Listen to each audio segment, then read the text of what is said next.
오늘은 우리 교회가 지난 1년 동안 우리를 돌봐 주신 하나님께 감사하는 추수감사절로 지키고 있습니다. 또 우리를 위해서 희생해 주신 주님의 그 희생을 기념하면서 성찬 예식을 함께 합니다. 특별히 추수감사주일이 되면 우리 성도들이 농사하여서 얻은 첫 만물을 이렇게 교회에 올리고 이렇게 강단 위에 이렇게 꾸며 놓습니다. 해마다 농사 짓는 분들이 좀 줄어들어서 그런지 여기 농사 물품들이 좀 많이 줄었습니다. 그래서 또 기성품들도 사다가 놓기도 합니다. 저쪽에 있는 저 포도는 아닌 것 같습니다. 우리 농사를 짓지는. 그런데 제가 농사를 뭐 크게 짓지는 않았지만 텃밭을 몇 년 동안 지으면서 깨닫는 게 두 가지 있습니다. 하나는 이 심는 식물들이 뿌리를 잘 내려야 열매를 맺는다는 거예요. 뿌리를 제대로 내리지 못하면 열매가 맺히지 않고 말라 비틀어져 죽어버립니다. 여러분 보이시는지 모르겠지만 맨 끝에 이 감귤나무가 지금 감귤을 잘 노랗게 익혀서 맺혀 있죠. 이거 제가 잘 가꾼 겁니다. 올해 저만 한 게 아니라 우리 최기성 집사님이 또 일을 하셨어요.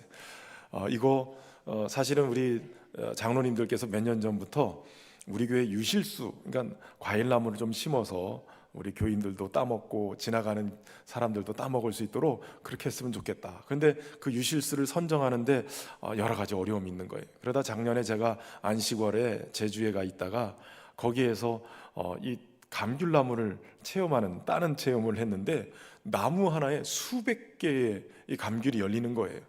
이거다. 이걸 갖다가 심으면 좋겠다. 그랬더니 너무 커서 실어 나를 수는 없고 우리 집사님 중에 시댁 때문에 어쩔 수 없이 제주에 가 계신 분이 계세요. 우리 송미연 집사님이.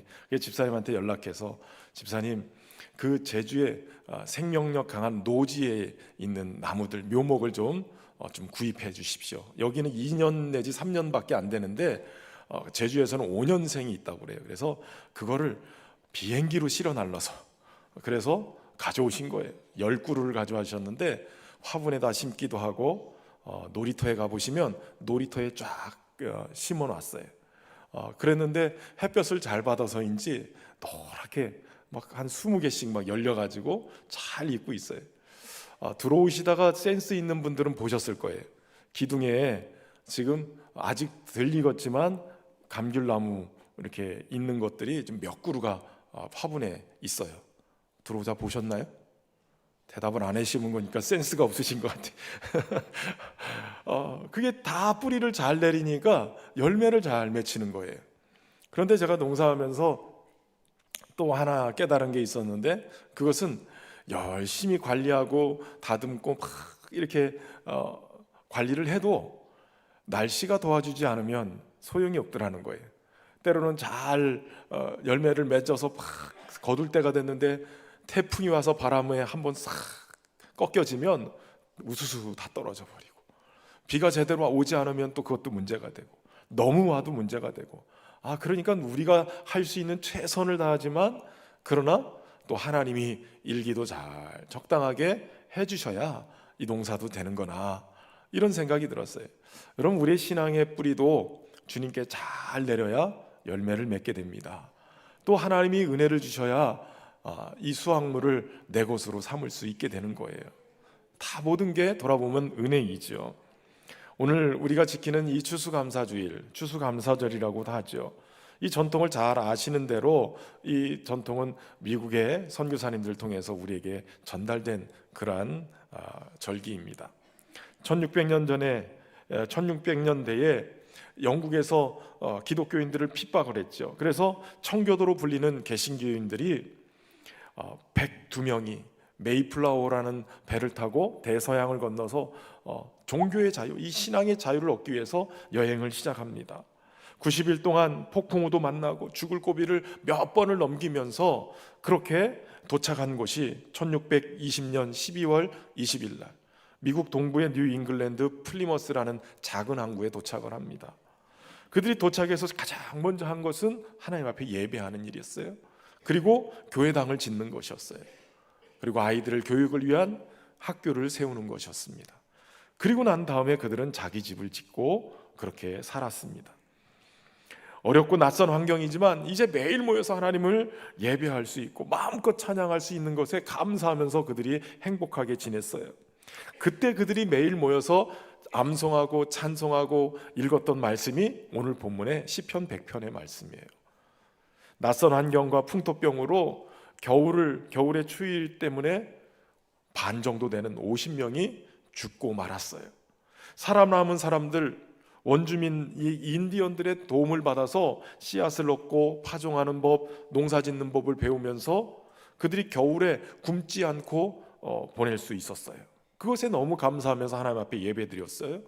그때 한 지도자, 당시 지도자인 윌리엄 브래드퍼트라는 사람이 일어나서 이렇게 얘기합니다. 여러분, 우리는 여전히 불안한 상황입니다. 질병이 우리를 넘어뜨리려 하고 삶의 고통 때문에 너무나도 힘듭니다. 그러니까 우리가 한 주일 동안 금식하면서 기도합시다. 그래서 사람들이 함께 그 마음으로 비통한 마음을 가지고 답답한 마음을 가지고 금식 기도를 시작을 했어요. 근데 며칠 동안 금식 기도를 해도 마음에 평안함이 없는 거예요. 그때 한 농부가 손을 들고 이야기를 하는 거예요. 제가 하나 건의할 것이 있습니다. 우리가 대서양을 건너와서 여러 친구들을 잃어버리고 했지만 그러나 하나님은 오늘 우리에게 넉넉한 은혜를 베풀어 주셨습니다. 아무것도 가진 것도 없고 아무것도 할 수 있는 것이 없던 우리가 농사를 지어서 소출을 얻고 이렇게 추수까지 했습니다. 그러니 이제 금식기도 그만하고 마음껏 하나님을 찬양하고 감사하는 예배를 드립시다. 그래서 마을 사람들이 중앙에 모여서 같이 감사 예배를 드립니다. 그때 감사의 제목이 5가지였어요. 첫 번째는 1년 동안 우리 생명을 지켜주신 하나님께 감사하는 것이에요.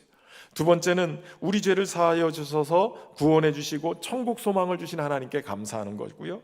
셋째는 신앙의 자유를 주신 마음껏 하나님을 예배할 수 있어서 감사하고요. 넷째는 우리에게 일용할 양식 주심에 감사했어요. 그리고 마지막 5번째는 지난 한 해 우리 가정과 개인에게 주신 특별한 은혜, 평안한 은혜, 이 은혜 주신 것에 감사했다는 거예요.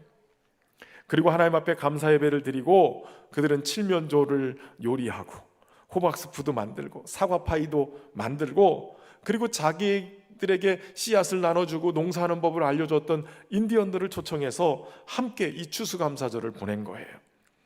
우리는 그 미국의 대부흥운동의 은혜를 입었던 선교사님들이 한국에 와서 초창기 한국 교회를 세웠기 때문에 그들과 함께 이렇게 1년에 한 번 추수감사절로 하나님 앞에 영광을 올리게 되는 거예요. 사실 구약의 절기 중에 초막절이라고 하기도 하고 수장절이라고 하는 그 절기가 있어요. 유월절과 함께 이스라엘 백성이 출애굽과 함께 기념하여서 하나님 앞에 농사를 지어서 추수해서 올려드리는 이 추수감사절이 있었던 거예요. 오늘날 우리는 농경사회는 아니지만 그러나 하나님이 우리를 지키시고 돌봐주시고 오늘 여기까지 인도하신 것에 대한 감사하는 시간을 따로 잡아서 이렇게 하나님 앞에 감사하는 것 필요하다고 생각이 들어요. 오늘 특별히 추수감사절에 읽고 찬양하고 예배했던 이 시편 100편의 말씀을 통해서 감사절을 맞는 우리가 어떤 자세로 하나님 앞에 예배하고 어떤 모습으로 하나님 앞에 올려드려야 되는가 몇 가지로 좀 살펴보겠습니다. 우선 첫 번째는 기쁨으로 여호와를 섬기며 그 앞에 나가야 한다는 거예요. 오늘 본문은 1절에 온 땅이여 여호와께 즐거운 소리를 부를지어다. 기쁨으로 여호와를 섬기면 노래하면서 그 앞에 나갈지어다 라고 얘기해요. 그러니까 하나님 앞에 나갈 때 가지고 있어야 될 자세는 뭐냐? 즐거움이고 기쁨이어야 한다라고 얘기하는 거예요. 사람의 제일 되는 목적이 뭐냐? 하나님을 영화롭게 하고 영원토록 그를 즐거워하는 거예요. 이 얘기를 물어보면 어떤 분들은 하나님 영화롭게 하는 것까지는 맞아요. 그런데 하나님을 즐겁게 하는 것이다 라고 생각을 해요. 하나님 제가 즐겁게 해드릴 테니까 제가 쇼하는 거 보세요 이렇게 생각하시는 거예요. 아니에요. 하나님을 즐거워하는 거예요. 이걸 쉽게 설명하려고 생각하다 보니까 이 말씀 묵상하다가 떠오르는 노래가 있었어요. 제가 청년 시절에 불렀던 자주 들었던 노래예요. 일반 가수 이상우라는 가수가 불렀던 노래인데요. 그녀를 만나는 곳 100m 전. 이 노래를 아시는 분들은 옛날 사람들이세요. 요즘 애들은 몰라요. 이 노래 가사가 이래요. 저기 보이는 노란 찻집 오늘은 그녀를 3번째 만나는 날. 마음은 그곳을 달려가고 있지만 가슴이 떨려오네. 새로 산 구두가 어색해 자꾸 쇼윈도에 날 비춰다도 멀쓱한 내 모습이 더 못마땅한 그녀를 만나는 곳 100m 전. 장미꽃 한 송이를 안겨줄까? 무슨 말을 어떻게 할까?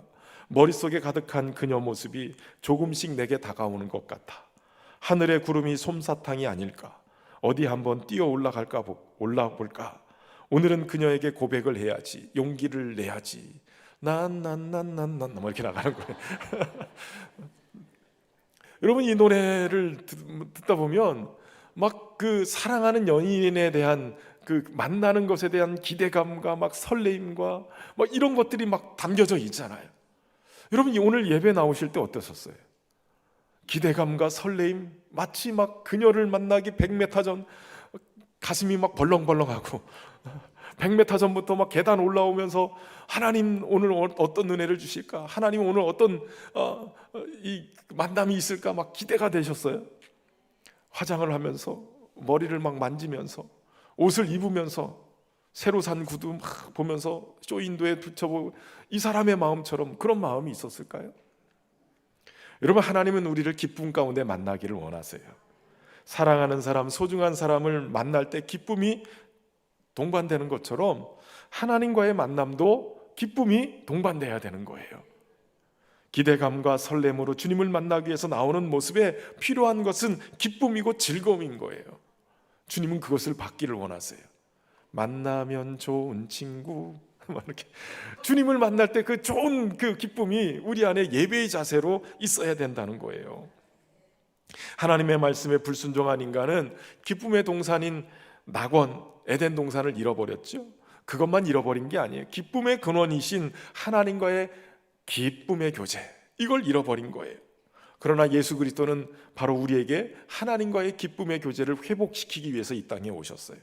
우리의 삶에 기쁨의 동산 낙원을 다시 회복시켜 주시기 위해 십자가에 달리신 거예요. 그러니까 예수님의 구속의 죽음으로 인해서 저와 여러분은 어떤 존재냐면 기쁨을 회복한 존재예요. 그러니까 우리가 하나님께 나아갈 때 즐거운 찬송을 부르고 기쁨으로 하나님을 섬기면서 노래하는 것은 너무나도 당연한 것이죠. 근데 그게 잘 안 돼요. 가끔 보면 우거지 밥상을 하고 계세요. 그래서 이번에 우리가 축복송을 하면서 기쁨, 하나님의 기쁨이 나의 삶 속에 가득하기를, 넘쳐나기를, 이렇게 축복하는데도 얼굴은 항상 우거지 밥상이에요. 여러분, 주님의 기쁨이 우리 안에 들어와서 우리의 얼굴에 기쁨이 넘치고 우리 주님 때문에 행복해지고 여러분 예배 시간이 천국을 경험하는 시간이 되기를 주의 이름으로 축원합니다. 그런데 이 두 구절에는 세 개의 명령이 나와요. 명령문으로 돼 있어요. 그 첫 번째는 너희는 환호하라 라는 거예요. 온 땅이여 여호와께 즐거운 찬송을 부를지어다, 이렇게 번역이 돼 있는데 찬송을 부르라라는 이 단어가 하리우라는 히브리어예요. 이건 무슨 뜻이냐면 큰 소리로 소리를 지르다, 비상나팔을 불는다, 이런 뜻이에요. 그러니까 예배에 모인 회중들이 어떻게 해야 된다고요?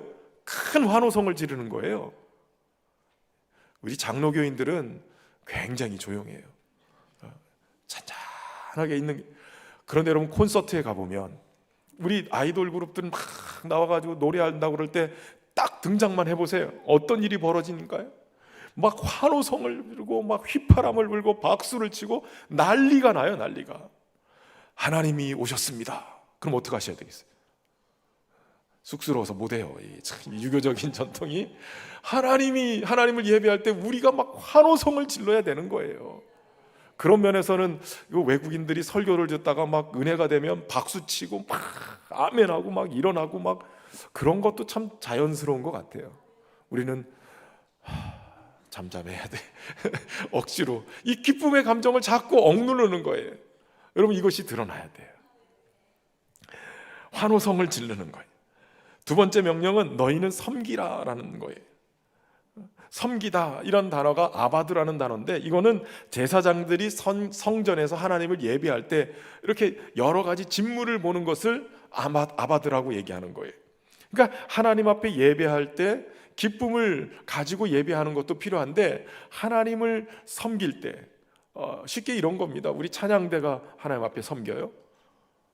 기본적으로 하나님을 예배하는 거예요, 찬양대. 그런데 찬양대만 예배하나요? 여기 이제 예배 안내, 예배위원들, 새가족부, 방송실, 심지어는 카메라 잡는 분도 그 하나하나 행동이 예배하는 거예요. 예배하는 거. 하나님을 섬기는 거거든요. 그 예배하는 것과 예배를 위해서 섬기는 모든 사역자들이 해야 될 일이 기쁨으로 이 일을 감당하는 거예요. 기쁨, 이것이 하나님을 높여드리는 예배의 도구인 거예요. 그리고 세 번째는 그분 앞에 나오라는 거예요. 너희는 그분 앞에 나오라. 그러니까 우리가 나가야 될 목적지는 하나님이라는 거예요. 예배하러 왔는데 예배의 목적지가, 마지막 꼬링 지점이 어디여야 되냐면 하나님이라는 거예요. 근데 예배 드리고 났는데 하나님이 멀리 느껴져요. 예배 잘못 드린 거예요. 찬양하고 났는데 야 됐어, 오늘 성도들이 막 감탄을 하는 것 같아, 됐어, 그러고선 끝났어요. 하나님이 안 보여요. 그럼 찬양대 잘못한 거예요. 열심히 찬양하고 하나님이 보여야죠. 열심히 예배하고 하나님이 내 앞에 있어야죠. 열심히 안내하고 주방 봉사하고 차량 안내하고 교회 봉사 섬기는 모든 일들을 감당해냈는데 하나님이 안 보이면 잘못된 거예요. 하나님이 내 앞에 보이시고 하나님이 막 가까이 느껴져야죠. 여러분, 감사 헌금을 했는데 감사함을 헌금을 하고 나서 시험이 들어가지고 조금만 낼 걸 그랬어, 이래가지고 마음에 불편해가지고 하나님이 안 보인다. 감사 헌금 잘못하신 거예요. 하나님 앞에 정성을 다해서 사랑을 담아서 하나님 앞에 추수감사 헌금을 다 드렸으면 하나님이 꼬린 지점이에요. 그 헌금을 드리고 하나님의 은혜가 느껴지고 더 깊이 하나님을 경험할 수 있어야 되는 거예요. 열심히 달렸는데 꼬린 지점이 다른 곳이었다. 잘못된 거예요. 기쁨과 주신 사명을 잘 감당함으로 여러분, 저와 여러분이 주님께 꼬링하는 은혜가 있기를 바랍니다. 두 번째는 여호와가 우리 하나님이신 줄 알아야 된다는 거예요. 3절에 여호와가 우리 하나님이신 줄 너희는 알지어다 라고 선포하고 있어요. 여기 알라는 것 굉장히 중요하죠. 이 아는 것은 지식적인 암과 체험적인 알미 같이 포함되어 있는 거예요. 얼마든지 얘기를 들어서 하나님을 알 수 있어요. 하나님 이런 분이고 이런 분이고 여러 사람의 이야기를 통해서 들을 수 있어요. 그러나 지식적인 알매예요. 그러나 하나님을 알라는 그 알은 지식적인 알에서 한 단계 더 나가야 돼요. 체험해야 돼요. 하나님의 언약 안에서 그분이 주신 말씀을 붙들고 삶의 현장에 가서 경험해내는 거예요. 여러분, 하나님을 경험하는 것, 그것은 예배 때 여기서만 하나님의 임재를 경험하는 게 아니에요. 여러분의 안방이 예배의 자리가 돼야 되고, 여러분의 사무실이 예배의 자리가 돼야 되고, 여러분의 학교가 하나님을 만나는 자리가 돼야 되는 거예요. 그러니까 하나님을 경험하는 것을 통해서 하나님을 알게 되는 것이죠. 그러면 하나님을 어떤 분으로 알아야 되느냐, 어떻게 경험해야 되느냐? 3절 후반부에 이렇게 얘기하고 있어요. 그는 우리를 지으신 이요 우리는 그의 것이니 그의 백성이요 그의 기르시는 양이로다. 먼저 하나님을 어떤 분으로 경험해야 되냐면 지으신 분, 나를 지으신 분으로 알아야 되는 거예요. 하나님이 우리를 지으셨기 때문에 우리의 체질과 연약함을 더 잘 아세요. 시편 103편 14절에 이는 그가 우리의 체질을 아시며 우리가 단지 먼지뿐임을 기억하심이로다. 여러분, 하나님이 인간을 지으실 때 흙으로 사람을 지었다 이렇게 알고 계시잖아요. 근데 이 흙으로 지었다라 할 때 이 흙이라는 단어가 원래 원어의 의미는 티끌이라는 뜻이에요. 쉽게 얘기하면 먼지라는 거예요. 가끔 살다가 허무함을 느낄 때가 있죠. 내가 뭔가 참 보잘것없는 존재인가. 그래서 인생에 허무를 느낄 때가 있어요. 여러분, 하나님이 우리 인생에서 빠지면 우리는 허무한 먼지 같은, 티끌 같은 존재일 수밖에 없어요. 그러니까 이 말씀이 우리에게 의미하고 있는 것은 우리의 인생이 주님과 떨어져서는 아무것도 아니라는 거예요. 나는 아무것도 아닙니다. 주님의 사랑이 없으면 나는 아무것도 모릅니다. 주님의 지혜가 없으면 나는 아무것도 못합니다. 주님의 능력이 없으면 나는 한순간도 못 삽니다. 주님의 생명이 없으면 이제 내가 사는 것 아니요 그리스도 내 안에 사시니 오직 그의 생명이 나의 생명, 나의 모든 날들도 주의 것. 나는 오직 한 분 바랍니다. 나의 아버지, 나의 구원, 나의 주. 주님을 떠나서는 나는 아무것도 아닌 거예요. 이걸 깨달아야 된다는 거예요. 다시 말하면 주님이 내 안에 있으면 나는 의미가 있고 목적이 있고 삶의 방향이 생기는 거예요. 주님 때문에 내가 가치가 있는 존재가 되는 거예요. 하나님은 우리의 체질을 아시며 우리가 단지 먼지뿐임을 기억하세요. 먼지처럼 하찮은 존재인 우리를 주님은 사랑하기로 작정하셨어요. 그래서 그분이 오늘 우리를 향해서 그분의 사랑을 품어주시는 거예요. 예수 그리스도의 십자가가 바로 그 사랑의 표시인 거죠. 그분이 돌보시는 존재가 됐어요. 버려진 보잘것없는 인생이라도 그분의 손길을 거치면 놀라운 작품으로 탈바꿈 맙니다. 상처나고 찢긴 인생도 고치시고 싸매셔서 새로운 인생으로 만들어 주십니다. 먼지같이 의미 없는 인생도 주님이 만지시면 기가 막힌 인생으로 바뀌게 되는 거예요. 우리는 주님과 함께 할 때 진정한 존재의 의미를 느끼고 주님 안에서 안정감을 누릴 수 있게 되는 거예요.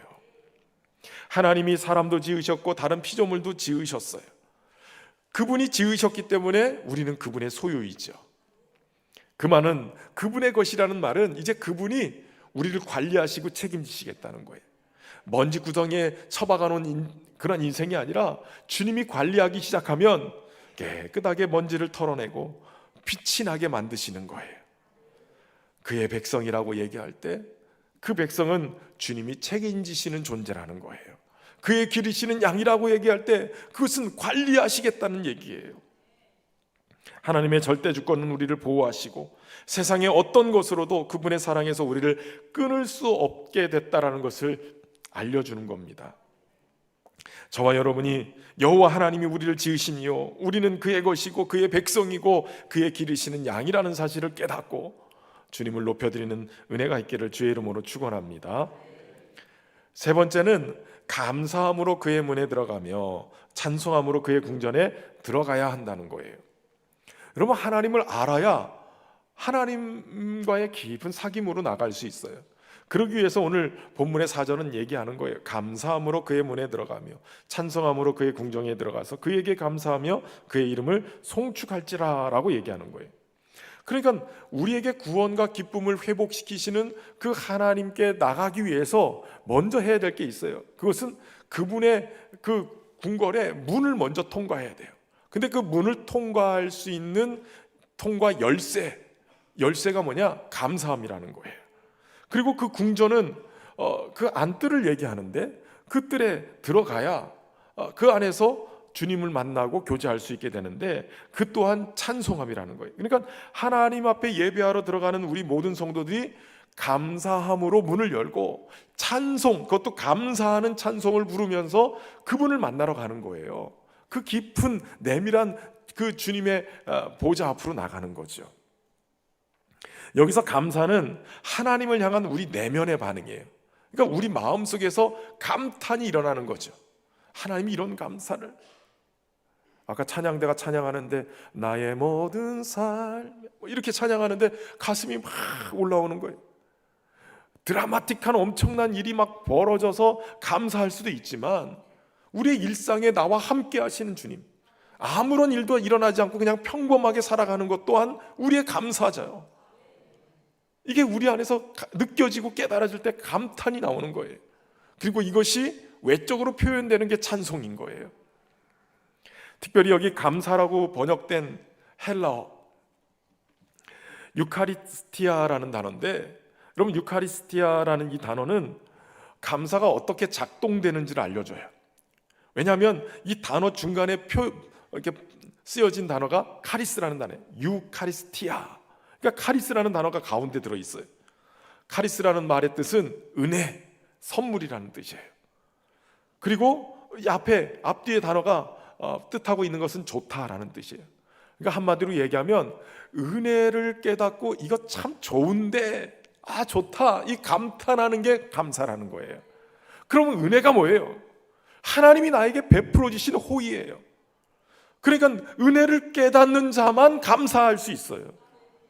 하나님이 나에게 어떤 은혜를 베풀어 주셨는지를 깨달아야, 그래야 감탄하고 감사할 수 있게 되는 거죠.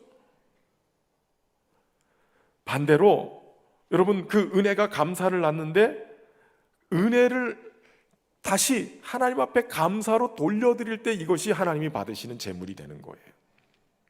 이렇게 될 때 감사로 문을 열고 그분 앞에 나가는 거예요. 특별히 궁전, 이 궁전의 안뜰을 얘기하는데 여기는 왕의 허락 없이는 누구도 들어갈 수가 없어요. 왕의 허락이 없이 누가 들어갔다가는 왕을 해하려고 하는 사람인 줄 알고, 자객인 줄 알고 경호원들에 의해서 그냥 즉각 처분이 돼요. 그래서 에스더서에 보면 왕후인 에스더도 왕 앞에 함부로 나가지 못하는 거예요.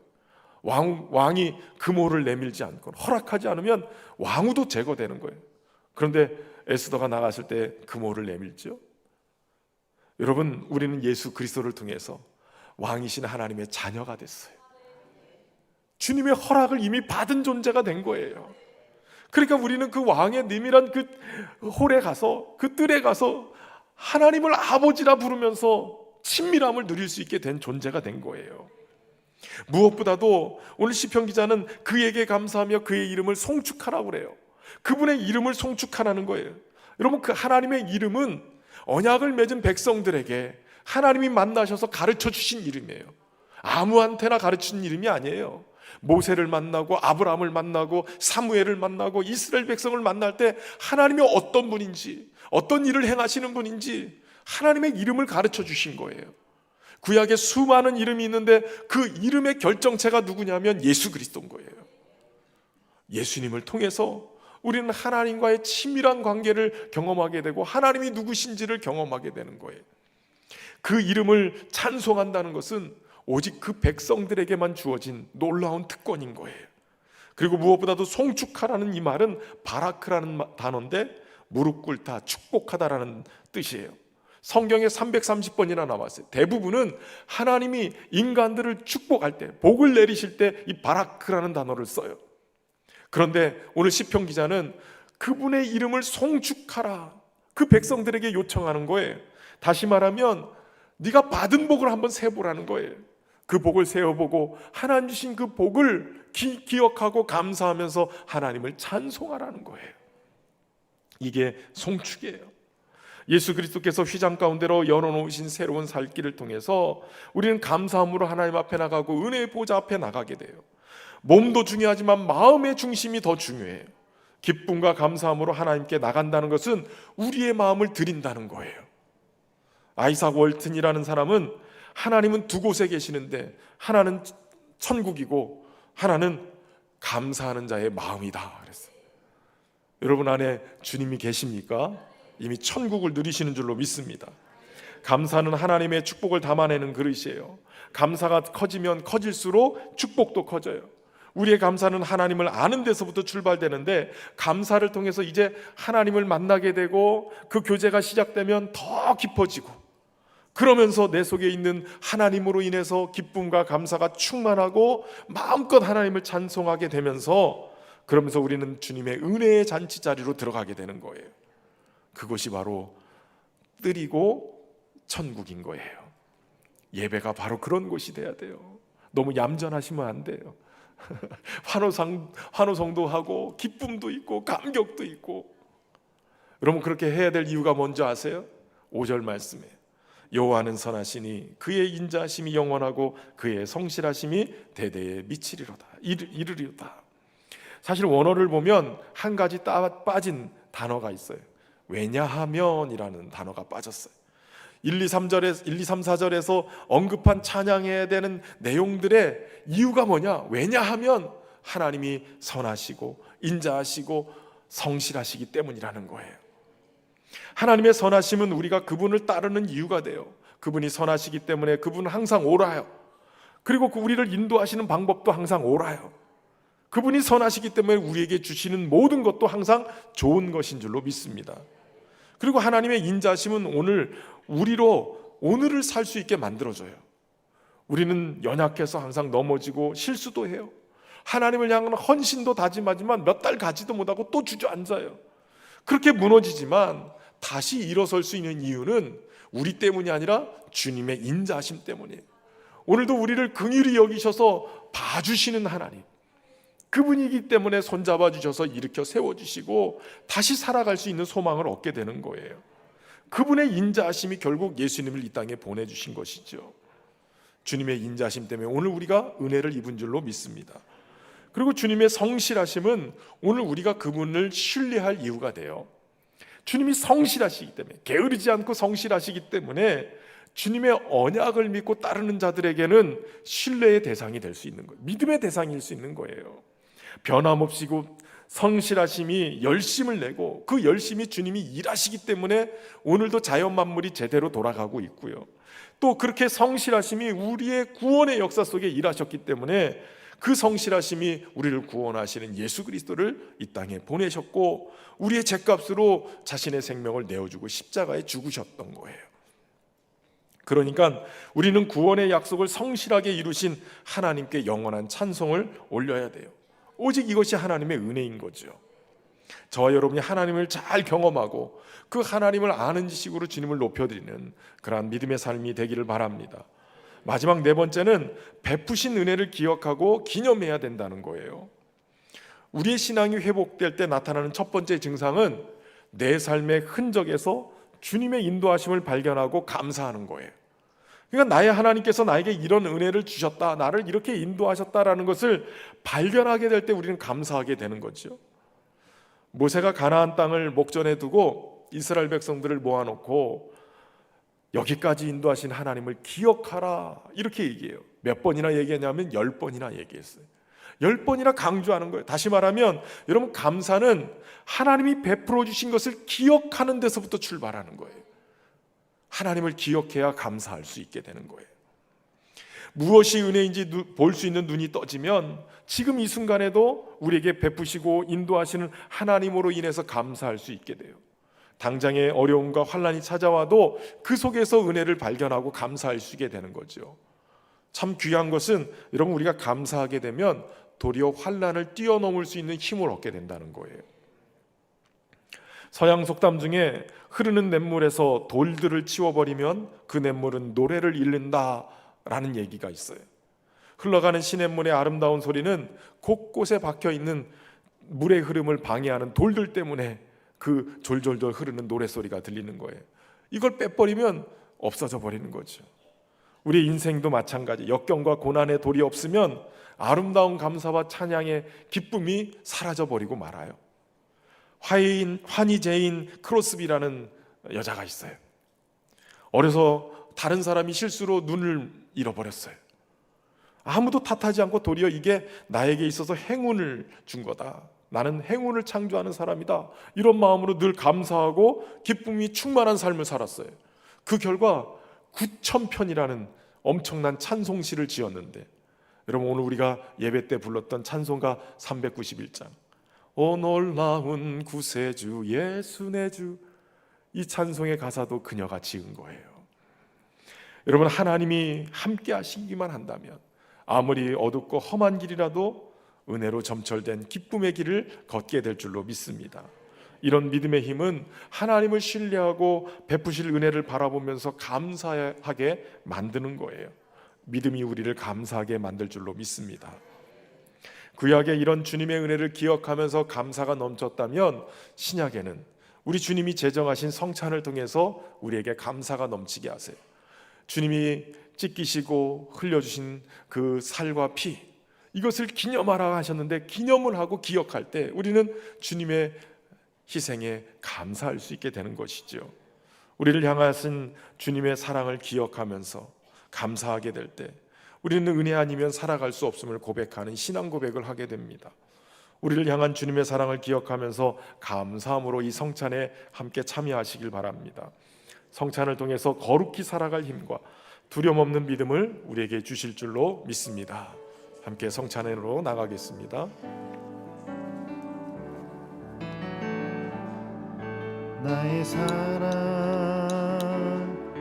너는 어여쁘고 참귀하다. 어느 보석보다 귀하다. 내가 사랑스럽지 않을 때 너를 온전히 사랑하고 너와 함께하려 내가 왔노라. 주의 사랑 이 사랑은 결코 변치 않아 모든 계절 돌보시네. 푸른 마르고 꽃은 시드나 주의 말씀은 신실해. 실수가 없으신 주만 바라라. 주님의 나라와 뜻이 나의 삶 속에 임하시며 주님 알기를 주만 보기를 소망해.